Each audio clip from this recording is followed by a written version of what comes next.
नमस्कार और स्वागत है आपका मार्केट लाइव में। एक बार फिर हम आगे चल रहे हैं और फिर देखने की कोशिश करते हैं बाजार को, और थोड़ा नए नज़रिए से अलग तरीके से देखने की कोशिश करते हैं। अलग नज़रिया ये कि बाजार में सीजन शुरू हो गया है नतीजों का, और बाजार में बहुत सारी चीज़ें ऊपर नीचे हो रही हैं। बाजार अजीब एक नर्वस स्टेट में दिख रहा है, और नतीजों के साथ में बहुत सारी चीज़ें डेली की फ्लक्चुएशन आ रही हैं, और ये इसलिए ज़रूरी हो जाता है कि हम उसको स्कैन करें, उसको उस पर नज़र रखें और एक्सपर्ट्स की सहायता से समझने की कोशिश करें कि वो बाजार कैसा दिख रहा है और उसमें कहाँ क्या चीज़ें नतीजों के लिहाज से कहाँ मौके निकल के आते हैं। और इसके खास मेहमान, इसके खास एक्सपर्ट हमारे साथ में हैं।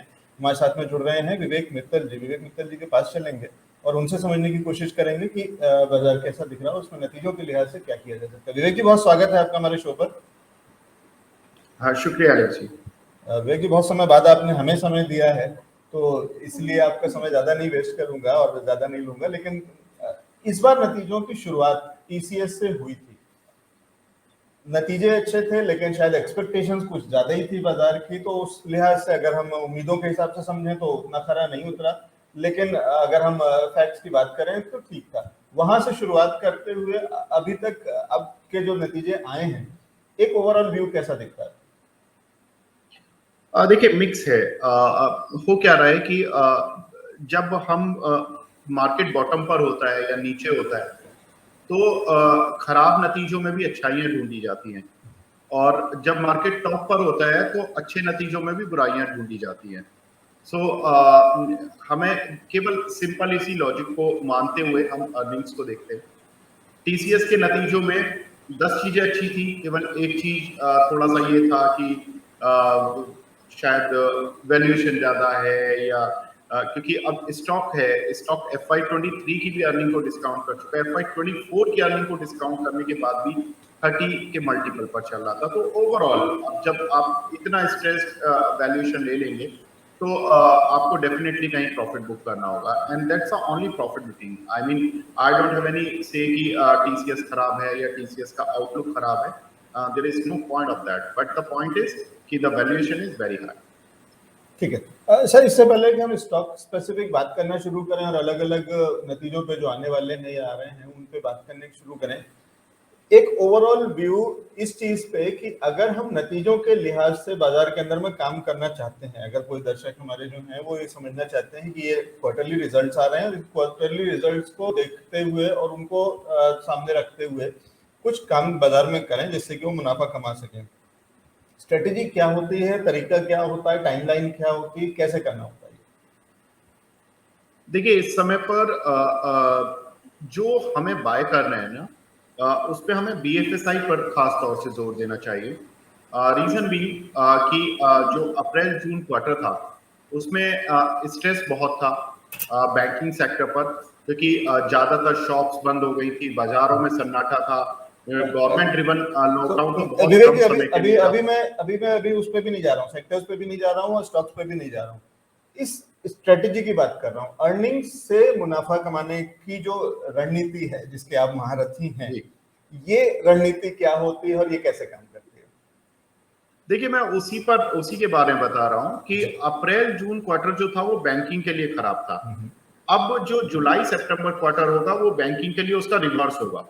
रीजन भी कि लॉकडाउन वगैरह का जो इम्पैक्ट था वो अप्रैल जून में ज्यादा था। अब आपको जो भी आप पहले अर्निंग से पहले अपना सेक्टर डिसाइड कर ले कि हमें इस सेक्टर में इन्वेस्ट करना है। लॉजिक आपके साथ होना चाहिए। बहुत सारी चीजें होती हैं, ये तो मैं एक सिंपल एक लॉजिक दे रहा हूँ। हम जब अर्निंग को किसी को निकालते हैं तो 10 कम से कम उसमें फैक्टर्स होते हैं, तो उसके बेसिस पर मैं बता रहा हूँ कि बैंकिंग और एनबीएफसीज, ये दो काउंटर हमारी लिस्ट में है, और उसी में मेरी सारी पिक्स भी हैं ज्यादातर। ठीक है, नहीं मैं अभी भी आप उस सवाल को नहीं समझ पा रहे। मैं ये कहना चाह रहा हूँ, क्या ये ट्रेडिंग की बात हो रही है और केवल हफ्ते भर की बात हो रही है, 15 दिन की बात हो रही है? इसमें खरीदा भी जा सकता है, इसमें शॉर्टिंग भी करी जा सकती है, इसमें क्या क्या किया जा सकता है एक्चुअल प्रैक्टिकल लास्ट में? और ये उन लोगों के लिए बात कर रहा हूँ जिन्होंने अभी तक बाजार में ये काम नहीं किया।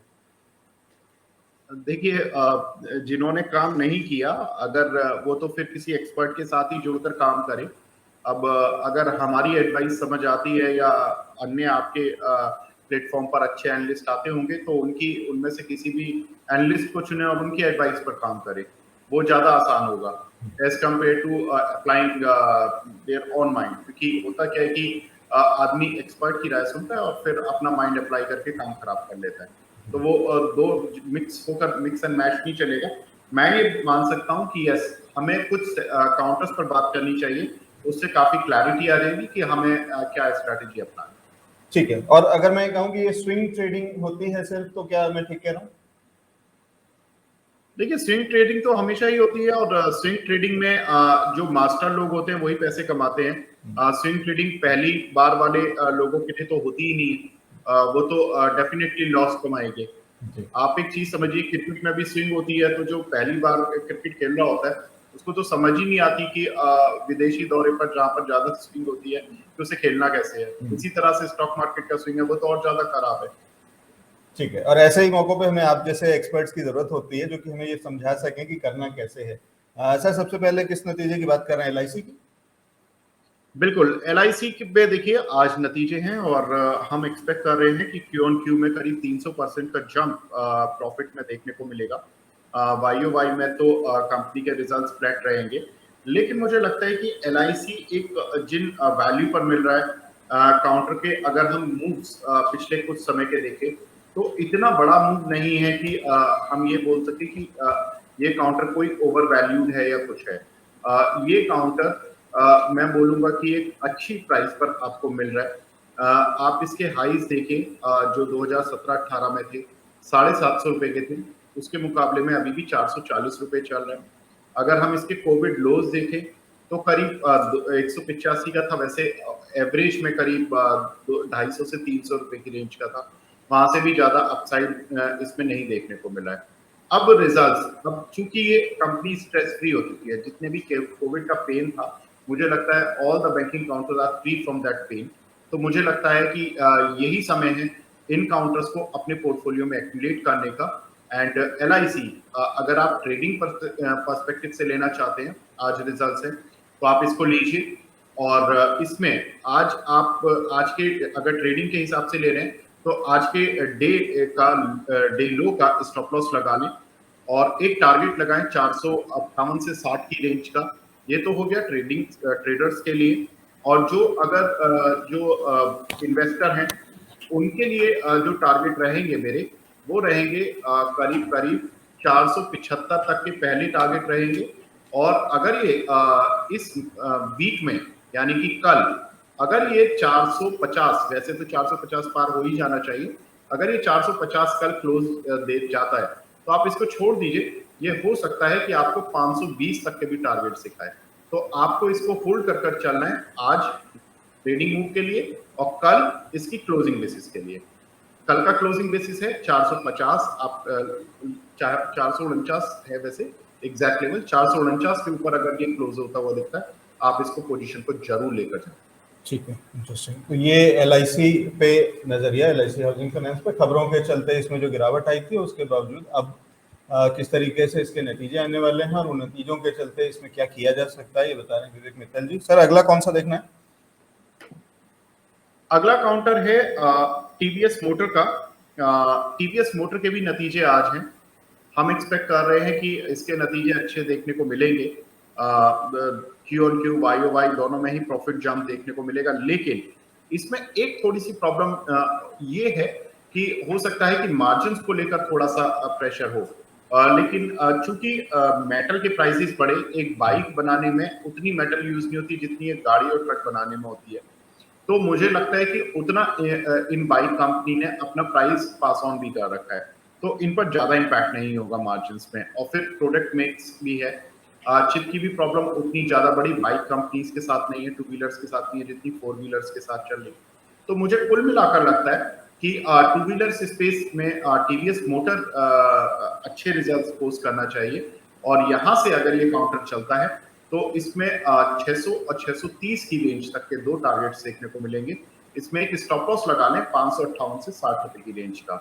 वैसे भी फेस्टिव सीजन चल रहा है, अगर ये इनकेस रिजल्ट्स बेहद खराब आते हैं तब तो अलग बात है। लेकिन अगर रिजल्ट्स इनके इन लाइन विद एस्टिमेट्स आते हैं और थोड़ा बहुत ये 2-4-5 रुपए ऊपर नीचे होता भी है, 10 रुपए भी नीचे होता है, घबराए नहीं। फेस्टिव डिमांड जो अक्टूबर की पॉजिटिव आएगी उसका इम्पैक्ट नवंबर 1 को जब इनकी अक्टूबर सेल्स आएगी तो उसमें मिल जाएगा।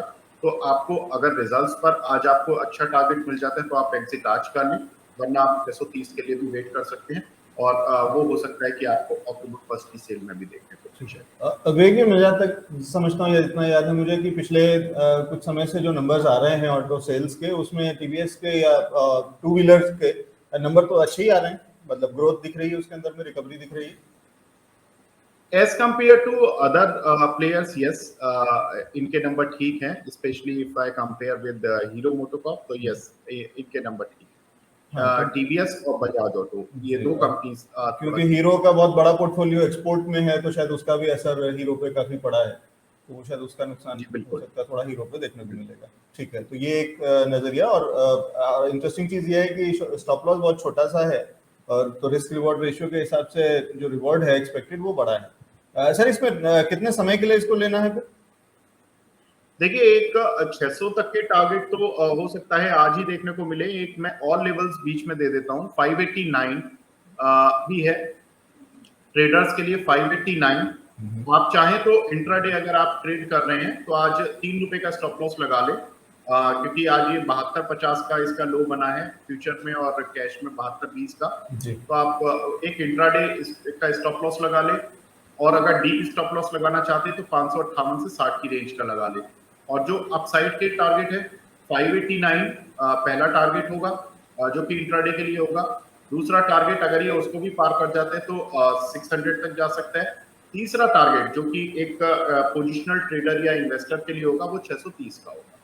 ठीक है, इंटरेस्टिंग। तो ये टीवीएस मोटर पे नजरिया विवेक मित्तल जी बता रहे हैं कि इसमें नतीजों के लिहाज से अच्छा मौका बनता हुआ जहाँ पे आप मुनाफा कमा सकते हैं। ठीक है सर, आईडीएफसी बैंक? बिल्कुल, देखिए आईडीएफसी बैंक के नतीजे इस मंथ के एंड में है, 30 तारीख को, तो इस एक्सपायरी में तो आपको उसका बेनिफिट नहीं मिलेगा। अगेन आईडीएफसी बैंक के साथ भी यही हुआ था कि इनके जो नतीजे आए थे पिछले क्वार्टर में वो खराब थे, प्रोविजनिंग ज्यादा करनी पड़ी थी कोविड की वजह से, आइडिया वोडाफोन की वजह से, बहुत सारे नंबर ऑफ फैक्टर्स इनके साथ चल रहे थे। तो अब वो सारे रिवर्स हो गए हैं। तो मुझे लगता है कि आईडीएफसी बैंक इस क्वार्टर में आपको सरप्राइज करेगा इन टर्म्स ऑफ रिजल्ट्स। तो मुझे लगता है कि ये काउंटर एफ&ओ में, चूंकि इसका लॉट साइज काफी बड़ा है, 9500 का है, तो जो लोग इसको लेना चाहते हैं वो 52 से 53 रुपए का एक फर्स्ट टारगेट बना लें। अगर ये उसको भी पार कर जाता है तो ये हो सकता है कि 57, 58 तक की भी रेंज में आने के लिए तैयार हो जाएगा। तो अभी हम फिलहाल कॉशियस मोड में रखते हुए अपने को एक पहला टारगेट लेते हैं 52 के करीब का, एंड 52, 53 का, एंड देन फिर हम टारगेट को रिव्यू कर लेंगे 58, 59 के लिए। अभी इसमें स्टॉप लॉस ना लगाएं, इसको बायर डिप्स ही रखें। ठीक है, तो ये राय है आईडीएफसी पे।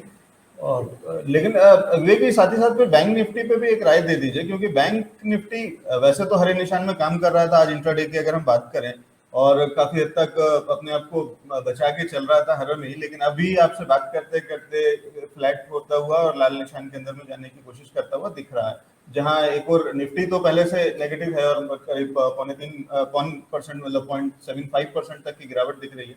बैंक निफ्टी में बहुत ही फ्लैटिश सा ट्रेंड दिख रहा है। बैंक निफ्टी पे व्यू कैसा है सर? देखिए, bank Nifty is mainly driven by some private banks, और उनमें एक बहुत अच्छा रनअप ऑलरेडी आ चुका है। प्राइवेट बैंक कौन कौन से हैं, लाइक एचडीएफसी बैंक हो गया, इंडसइंड बैंक हो गया, आईसीआईसीआई बैंक हो गया, सभी ऑल टाइम हाई के आसपास चल रहे। इंडसइंड को छोड़ दें, इंडसइंड अपने ऑल टाइम हाई से भी दूर है, लेकिन कोटक बैंक हो गया। तो ये ज्यादातर जितने भी बैंक्स हैं ये निफ्टी को ज्यादा ड्राइव करते हैं। तो अगर आपको बैंक निफ्टी को देखना है तो आप उसके लिए आप पीएसयू बैंक्स को देखिए। पीएसयू बैंक्स के वेटेज कम है, उनमें अच्छी तेजी देखने को मिल रही है।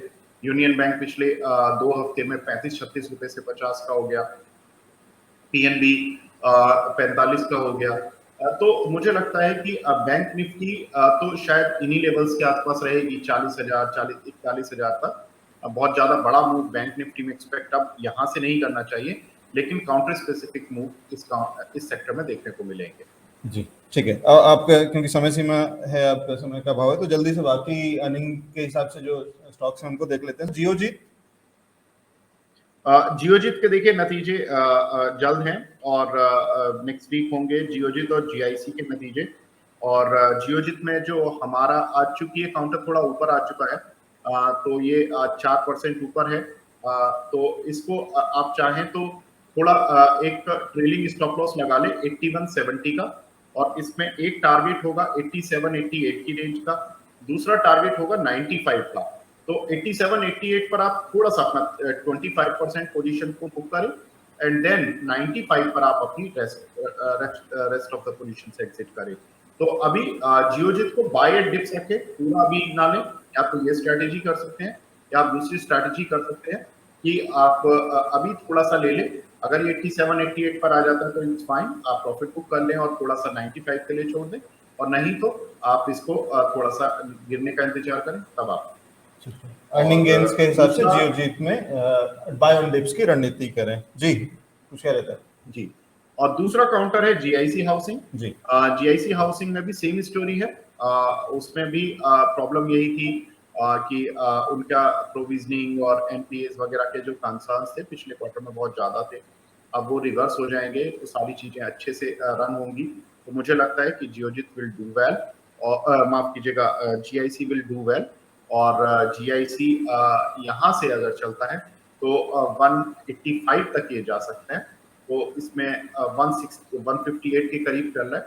आपको 151, 152 का एक स्टॉप लॉस लेकर आप ये समझ लें कि जब भी ये नीचे आए, आज तो चूंकि अभी ये 2.5% ऊपर आ गया, अगर जब भी किसी भी दिन ये थोड़ा नीचे आए तो आप इसको धीरे धीरे ले लें, और 2-3 दिन में और फिर 185 का वेट करें।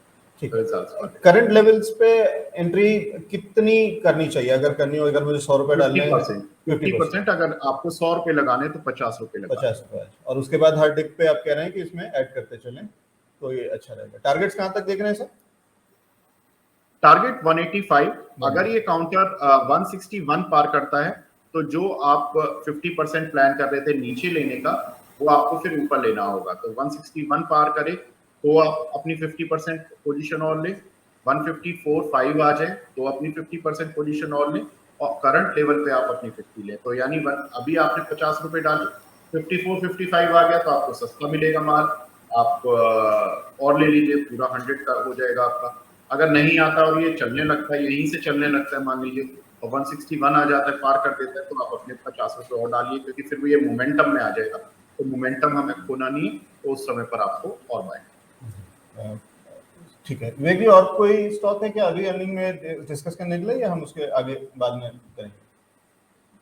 देखिए बाकी अभी इतने सारे स्टॉक्स हो गए हैं, 5 स्टॉक्स आज दे दिए हैं, तो अभी पहले इन्हीं को ट्रैक कर लेते हैं, and then we will continue. जी जी, बहुत शुक्रिया समय निकालने के लिए विवेक जी, और हमारे साथ में जुड़ने के लिए, और हमारे दर्शकों के लिए ये खास जानकारी, ये खास रिसर्च निकाल के लेकर के आप जो आए हैं, और इसके लिए हम आपका बहुत बहुत शुक्रगुजार हैं। Thank you so much sir. Thank you. ये थे विवेक मित्तल जी, जो बता रहे थे कि किस तरीके से बाजार के अंदर में अर्निंग के लिहाज से कौन कौन से स्टॉक्स हैं, कौन कौन से ऐसे स्क्रिप्ट्स हैं जिनको आप देख सकते हैं, उनके ऊपर में नजर रख सकते हैं, और वहाँ मुनाफे का एक रास्ता खुलता है। तो ये बहुत ज़रूरी है और ये इंटरेस्टिंग है, इसलिए एक नया तरीका वैसे नया नहीं है, लेकिन हम अभी तक कुछ समय से इस पर थोड़ा कम ध्यान दे पा रहे थे, इस पर नहीं, क्योंकि विवेक मित्तल जी जैसे एक्सपर्ट जो कि अर्निंग पे बहुत पैनी निगाह रखते हैं, अर्निंग सीजन पे, अर्निंग्स पे, रिजल्ट्स पे, और क्वार्टरली रिजल्ट्स के हिसाब से बहुत अमेजिंग चीज़ें निकाल करके लाते हैं। तो इसलिए जब उन्होंने समय दिया तो हमने सेगमेंट वापस से शुरू करने की कोशिश करी है।